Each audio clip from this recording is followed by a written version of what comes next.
মুসলিম মরার পরে তাকে কবরস্থানে জায়গা দেওয়া হয়।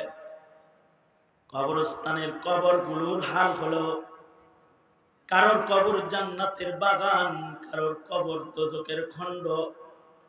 আল্লাহর রাসূল বলেছেন, কেউ যদি ঈমান আমলের সম্বল লইয়া কবরে যায়, তাহলে কবরগুলোই তার জন্য জান্নাতের বাগান হয়ে যায়।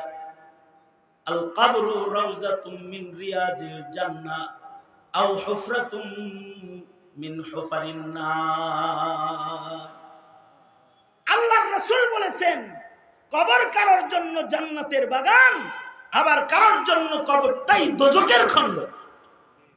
অর্থাৎ যে ঈমান নিয়ে কবরে যাবে, নেক আমল নিয়ে কবরে যাবে, ডান পাশে নামাজ হবে, বাম পাশে রোজা হবে, মাথার পাশে কোরআন পাহারা দিবে, নেক আমল তার সাথে কবরে যাবে, তো তার কবরটাই আল্লাহর জান্নাতের বাগান হয়ে যাবে। আল্লাহু আকবার জোরে করে বলো। আর যদি ঈমান তার কবরে না যায়, তাইলে কবরটাই তার জন্য দোজখের খণ্ড হয়ে যাবে।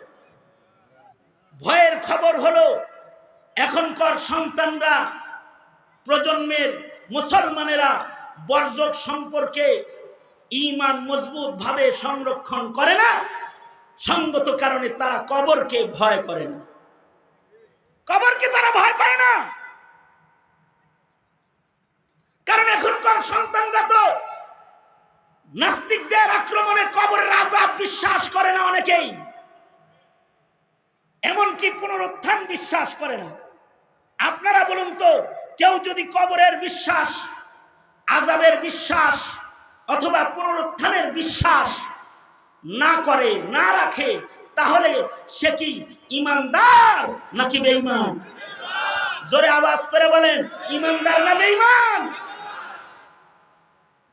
অর্থাৎ কবরের আযাবের উপরে যার ঈমান নাই, যেই মুসলিম সন্তান কবরের আযাবের ঈমান রাখে না, যেই মুসলিম সন্তান কবরের সওয়াল জবাবের ঈমান রাখে না, অর্থাৎ কবরে যে সওয়াল জবাব হবে, মাইয়িত কবরে রাখলে মাইয়িতের কাছে ফেরেশতারা এসে তিনটি প্রশ্ন করবে।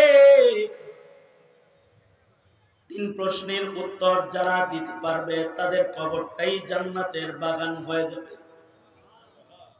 এই যে একটা ঈমান, এই ঈমানটা প্রজন্মের অনেক সন্তানের নাই। কারণ প্রজন্মের ভেতরে এমন সন্তান পাওয়া যায় যে সন্তান গুরুস্থান